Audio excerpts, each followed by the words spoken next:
ಒತ್ತಡದ ಜೀವನ ನಿರ್ವಹಿಸಿಕೊಂಡು ತಾವು ಕಷ್ಟದಲ್ಲಿದ್ದರೂ ಕೂಡ ದೇಶದ ಜನರು ಸುಖವಾಗಿ ಬದುಕಲು ಹಗಲಿರುಳು ಶ್ರಮ ವಹಿಸುತ್ತಿರುವ ಪೊಲೀಸ್ ಇಲಾಖೆಯ ಕಾರ್ಯ ಶ್ಲಾಘನೀಯವಾಗಿದೆ ಎಂದು ರಾಷ್ಟ್ರೀಯ ಕ್ರೀಡಾಪಟು ಅಭಿನ್ ದೇವಾಡಿಗ ಹೇಳಿದ್ದಾರೆ. ಇಂದು ಉಡುಪಿ ಅಚ್ಚರಕಾಡು ಮಹಾತ್ಮ ಗಾಂಧಿ ಜಿಲ್ಲಾ ಕ್ರೀಡಾಂಗಣದಲ್ಲಿ ಆಯೋಜಿಸಿದ್ದ 3 ದಿನಗಳ ಪೊಲೀಸ್ ವಾರ್ಷಿಕ ಕ್ರೀಡಾಕೂಟವನ್ನು ಉದ್ಘಾಟಿಸಿ ಮಾತನಾಡಿದ ಅವರು, ಕೊರೋನಾದಂತಹ ಸಂಕಷ್ಟದ ಸಮಯದಲ್ಲಿ ಕೂಡ ಪೊಲೀಸರು ತಮ್ಮ ಕರ್ತವ್ಯ ಪ್ರಜ್ಞೆಯನ್ನು ಮೆರೆದಿದ್ದು ಅವರ ಶ್ರಮದ ಫಲದಿಂದ ಇಂದು ನಾವು ನೆಮ್ಮದಿಯಿಂದ ಬದುಕುತ್ತಿದ್ದೇವೆ. ಪ್ರತಿಯೊಬ್ಬರಲ್ಲಿ ಕೂಡ ಪ್ರತಿಭೆಗಳಿದ್ದು ಅದನ್ನು ಗುರುತಿಸುವ ಕೆಲಸ ಹೆತ್ತವರು ಮತ್ತು ಸಮಾಜದಿಂದ ನಡೆಯಬೇಕಿದೆ ಎಂದರು.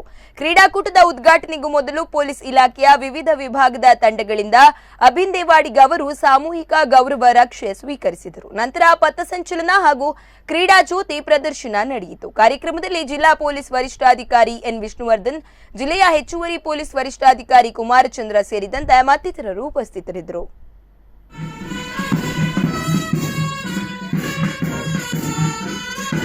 ಈ ದಿನದ ಕಾರ್ಯಕ್ರಮದ ಉದ್ಘಾಟಕರು ಶ್ರೀ ಅಭಿನ್ ದೇವಾಡಿಗ.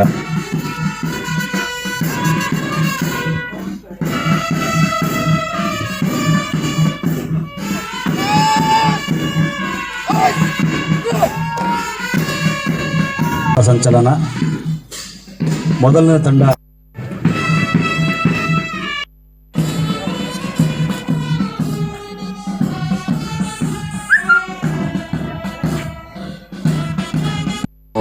ಉದ್ಘಾಟಿಸ್ತಿದ್ದಾರೆ.